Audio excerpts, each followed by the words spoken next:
Hello Internet and welcome to Space Chile.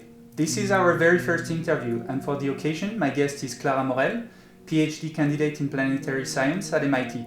Hey Michel, how are you? Doing good, thanks. How are you? I'm quite alright. Super happy to be here. Great. So would you mind introducing yourself a little bit more? Yeah, so I am in the last year of my PhD at MIT. I work in the Earth and Planetary Science department. And the questions I'm interested in research are how the solar system formed and how from gas and dust you end up with those beautiful formations of planets and asteroids. And so I focus on understanding this process of building up planets. So I'll start with two basic questions. What are meteorites and why do we care about them? Meteorites are fascinating objects. They are basically pieces of asteroids that at some point in history of the solar system fell on Earth, and so we can find them at the surface of the Earth. And what we know of these meteorites is that they come from the very first asteroids that formed in the solar system. We're talking about like 4.5 billion years ago. So those rocks that we can still find and see falling today on Earth are 4.5 billion years old. They capture the very first few million years of the history of the solar system. So basically you're looking into the birth of our solar system. Yeah, in space rocks. Rocks falling from space. That's super cool. So you recently participated to a scientific expedition to find meteorites in the Atacama Desert in Chile. Can you share that experience with us? Yeah, that was a fantastic experience. Basically, you spend like 2 weeks in the desert, like camping, no shower, nothing, but it's okay, everybody's the same. And you spend your day like walking in some sort of linear formation. Everybody walks and look at the ground and just like scan the ground to search for and look for pieces of rocks that do not belong to the normal desert soil that we see. And if you find one, well, potentially that's a meteorite, and you pick it up, look at it, is it a meteorite or not, and then you keep going and you keep collecting them. How do you tell that this is a meteorite and not a earth rock? Yeah, sometimes it's pretty difficult. Luckily, like most of the deserts is relatively light colored. So in the sand, it's easier to recognize a meteorite that is going to be brownish, like dark brown. So that is the first indication. But sometimes the ground is just brown too, and it's very difficult. Now, when you pick them up, usually space rocks are heavier. Why is that? Because they contain more metal than a normal Earth rock. And I guess we'll go into more details, but in general, meteorites contain more metal, so they are more dense. And so when you pick an Earth rock and a meteorite, sometimes you really see the difference. I heard some meteorites are magnetic. Is that correct? So can you use a magnet to identify them? Well, in theory, yes, you can, but please do not. So for my research, the clues I use in the meteorites are their magnetic properties. It means that if someone in the past found a meteorite and put a magnet on it, it erased 4.5 billion years of magnetic history of this rock. And I can't do anything with this piece of rock. So I would really recommend that if you find a weird, out-of-place piece of rock in your backyard, please do not put a magnet on it and instead bring it to a museum to be identified.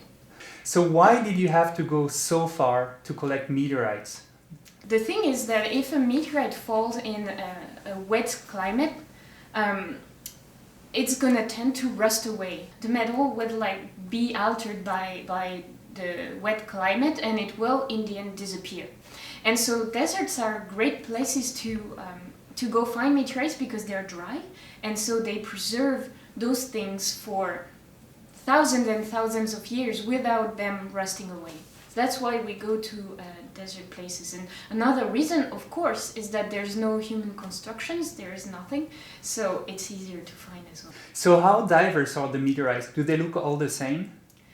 At first sight, they might look all the same because when they cross the atmosphere, they are a little burned because of the friction with the atmosphere. But as soon as you cut them, there is a huge diversity of meteorite. And instead of just talking about it, I thought I could like show you some because I brought some meteorites here to like illustrate what we're gonna say. Maybe I'm gonna start with those beautiful meteorites here. So what you see here is what we call a chondrite. And it is called a chondrite because it has those little round structures here that, as scientists, you call chondrules. Those chondrules, you have to imagine that they are droplets of melt that formed 4.5 billion years ago. And then everything you see around it is kind of a space concrete that's gonna put together all those round chondrules and form a piece of rock like this. Those are the oldest solids that you will find in the solar system. Exactly, and we're very lucky to find this. Imagine that on Earth, because there is like plate tectonics and because the crust is always recycled, it's very, very hard. We cannot find rocks that big that are that old. It doesn't exist. It's been recycled. And so meteorites are the only rocks that we have, like we can hold in our hand, that are as old as this. Okay, that's beautiful. So what else do we have? This, I don't know if you're gonna see, but it's also chondrule. But this one is particularly famous because it fell in Russia in 2012 in Chelyabinsk. That's Chelyabinsk. Exactly. People had like cameras in their car and could see the fireball falling. Yeah. And so this tiny little thing is a piece of the meteorite that fell, and people went there and collected them. Wow, that's incredible. So what you see, the brown here, is really like the product of the meteorite falling in the atmosphere. It's super fresh because we collected it so quickly. Yeah, it's very dark. Yeah. Wow, this rock is so famous. I'm honored to have it today. Okay, what else do we have? What else? There is another super interesting meteorite that I have here. This one is called a eucrite. And these meteorites are particularly interesting because we can trace back what asteroid they come from. These meteorites actually come from an asteroid we can observe, and this one is the second biggest asteroid in the main belt. It's called Vesta. And we can use spectrometers and a lot of instruments to like look at the spectrum of these meteorites, and we can actually see a good match between the asteroid Vesta and this meteorite. So at some point in its history, the asteroid was impacted by another asteroid and it made a crater.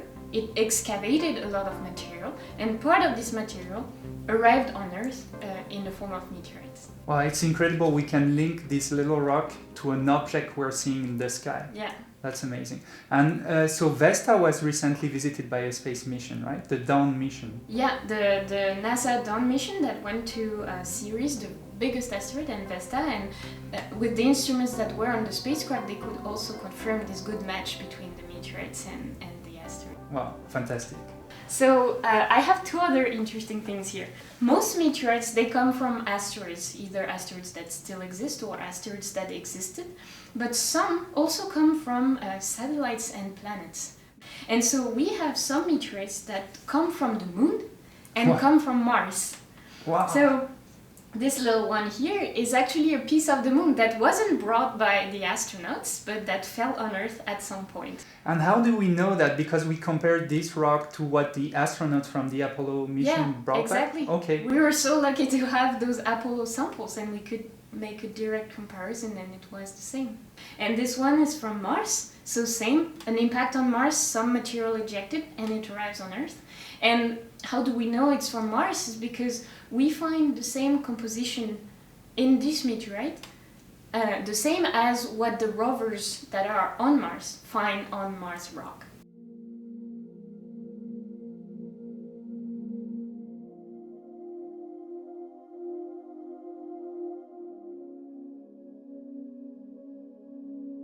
So now let's talk about even more interesting, I think my favorite's meteorites. Okay, what is that? Probably the weirdest, but so you probably all know that the Earth has a metallic core. It has a core that is metallic, and then it has a mantle, and then we live at the on the crust of the Earth? Well, we know that some asteroids in the past also created metallic cores like that. And we actually have meteorites that we think are pieces of metallic cores of asteroids. They are those beautiful, amazingly heavy objects that you can see here. If I could weight, I would say, I don't know, probably 8 or 9 kilograms right there. It's so small. This little rock is 8 kilograms? It is pure metal. Basically, on Earth, you will never find a rock that is pure metal like that. How do you create everything that's metallic around us? You take rocks and then you extract the metal elements from the rock.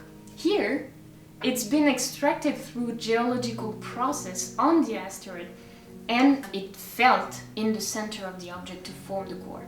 And so we have giant pieces of metal like this that come from cores of mini planets. Wow, that's really cool. So we are looking at a planetary core, basically. Right here, I'm holding it in my hand, and I will now stop because it's pretty heavy. And you have a little piece here that is a slice of this big guy here, and we see some very amazing structures in there. So perhaps you see that you have some stripes here, this pattern. It's not someone who drew on the meteorite. This is naturally occurring in the metal of this meteorite. That's beautiful. Can we see these kind of patterns on Earth rocks? You can't, actually. First of all, because there are no such metallic Earth rock, but also because these patterns form over millions and millions of years. You need something that cooled at several degrees per million years. And on Earth, anything that we can pick up with our hands, there's nothing that cooled that slowly. So, pretty fascinating. Very nice. Okay, and the last one. Yeah, this last one is always the favorite, I think, of most people. This is what we call a Pallasite. It looks like a piece of art. It doesn't look natural. No, it's nature's art, I guess, but it's pretty amazing. It's like an intergrowth, or it's like a mixture of metal, the light parts that you see, and of crystals of a mineral that we call olivine. It's kind of greenish. And what's absolutely amazing with those meteorites, I don't know if we will see it, but if you cut them in slice, you can even see the light going through the crystals of olivines, and it's really poetic. Yeah, beautiful. Those things, we don't really know how they form. They probably form during an impact that mix the crystals of olivine and the metal together, but we're not sure yet. So what are the different methods that you use to study meteorites? Yeah, so there are many different methods, many different areas of research studying meteorites. Spectroscopy is one. You look at the spectrum that is sent back by the meteorite, and then you can compare it to spectrum that you observe on asteroids, like with telescopes, and you try to make some matches. You can also look at a slice like this under the microscope, so either a relatively normal microscope that we all tried when we were doing a biology class, but you can also go to more like intense microscope that can zoom much more into the meteorite, that we call, for example, scanning electron microscope. And you can measure their magnetic properties. That's my job. So some meteorites have the capacity to retain memory of a magnetic field that they encountered 4.5 billion years ago. So what we do is that we look inside those rocks, we look at their magnetic record, their magnetic memory, and perhaps we are able to infer what type of magnetic field they encountered in the past when they were still on their parent asteroid. So where do these magnetic fields come from? We know the Earth has a magnetic field, which is a good thing because it protects us from charged particles coming from the sun. It also creates these beautiful auroras near the poles. Where did that come from? It can come from a very similar mechanism as the Earth. I mentioned that some asteroids could form metallic cores, and when you have a liquid metallic core that is in motion, this is what creates a magnetic field. So that's how the Earth creates its own magnetic field. It's by the motion of its liquid core. It's called the Dynamo effect. Mm-hmm. You have this possibility. So my research is mostly focused on that, understanding how those little asteroids created magnetic fields. But you have also, at the birth of the solar system, when there was still a solar nebula, so gas and dust in a disk surrounding the sun, there was also a lot of magnetic fields around there, and some meteorites have the capacity to tell us what this magnetic field was about. And of course, the third category of magnetic field is the contamination. Someone stuck a magnet on it, and so that creates a new magnetic memory, but that's not really what you want. So what discoveries did you make during your PhD? A lot. So for my PhD, I study those beauties here. I study iron meteorites. And what I did was to kind of reconstruct the magnetic history of a parent asteroid of a certain type of iron meteorites. I used an instrument that is a little special. It is at a synchrotron. So a synchrotron is a huge national facility that is round and that is probably 500 kilometers in diameters, where electrons are accelerated almost at the speed of light, and then you send those electrons and those X-rays on your sample, and magic happens. The interaction between your sample and the X-rays do tell you interesting things about the magnetic memory of the meteorite. And so we do those experiments that last 48 hours non-stop, so you sleep a little bit in shifts, but sometimes you don't sleep much and you stay taking measurements because it's very rare to have time on those instruments. And so after the 48 hours, you see on this picture, you go a little crazy and you take a crazy picture. But what you can see is behind us something more interesting, which is the instrument itself. It's huge. It's like of the size of perhaps this room. So what we did is reconstructing the magnetic history of one asteroid that had a core and that generated a magnetic field, we think, for 100 millions of years. And it's an interesting discovery because so far we didn't have experimental evidence that this was possible to generate a field that long for an object that is that small compared to planets.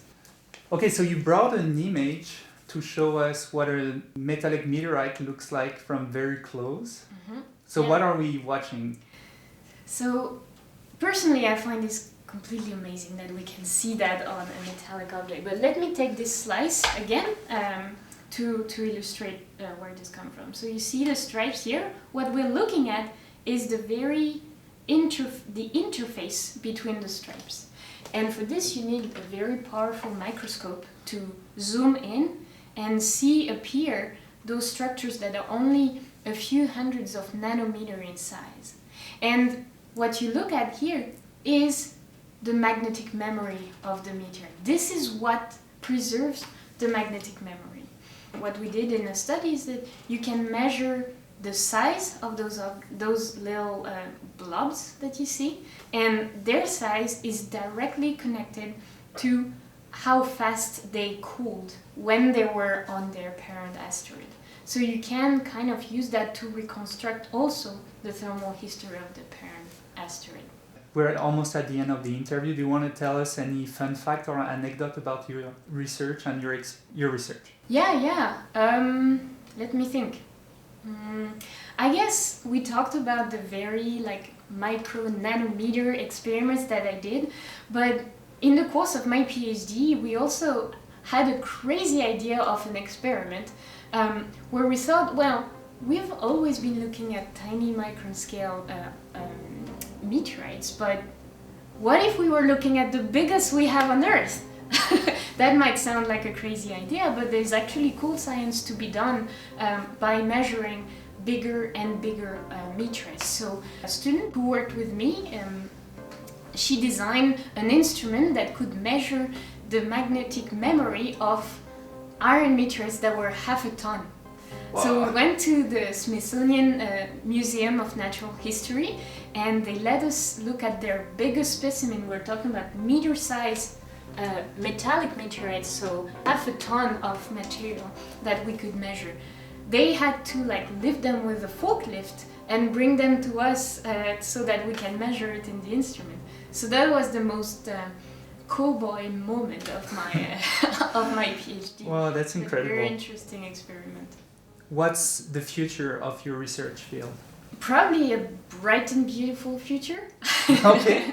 What I can say that is particularly exciting is that we have a NASA space mission that is being, whose satellite is being built right now as we're talking, that is going to launch in 2 years and target one of the most metal-rich asteroids we know that exist in the main belt. This mission, it's called the NASA Psyche mission, and this name comes from the name of the asteroid that is actually also Psyche. And the goal of the mission is to see whether Psyche, which is very rich in metal, is a piece of the core of an ancient asteroid, whose core would be excavated, would have lost its silicate mantle, and would be floating around in the asteroid main belt and waiting for us to study it.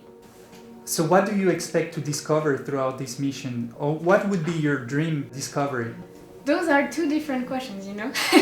So for the first one, the goal of this Psyche mission is, and why the instruments are designed to do, is to figure out whether Psyche is the core of an ancient protoplanet.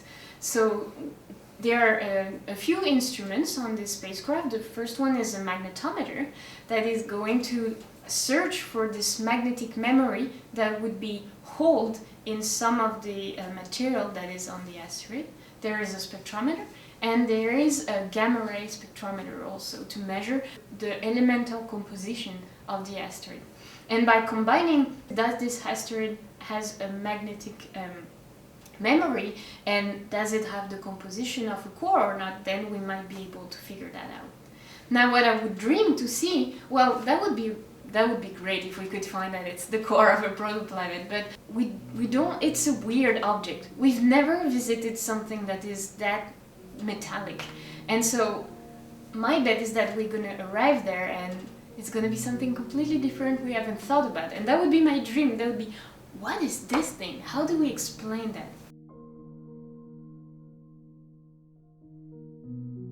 Well, thank you so much, Clara, for this interview. Yeah, thanks, Misha, for this. That was great. We wish you a very successful PhD defense. When is that again?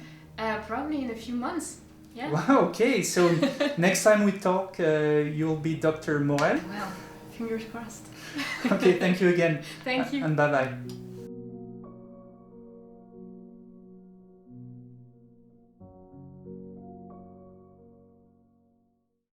May I introduce you to Dr. Clara Maurel. Here we go. Yo. We got the deeper insight into a meteorite, its magnetism and its durability over time. Yeah, Clara's been in the fight to try to see the insides of the cloudy zones up in the tetrati night. And yeah, she's reading it right. And now we're seeing the light, inferring the parent body of a meteorite. Even a meteorite that's kilometers in size, thanks to Clara Maurel's Ph.D. insight. So MIT, get it right and tell everybody the magnetic...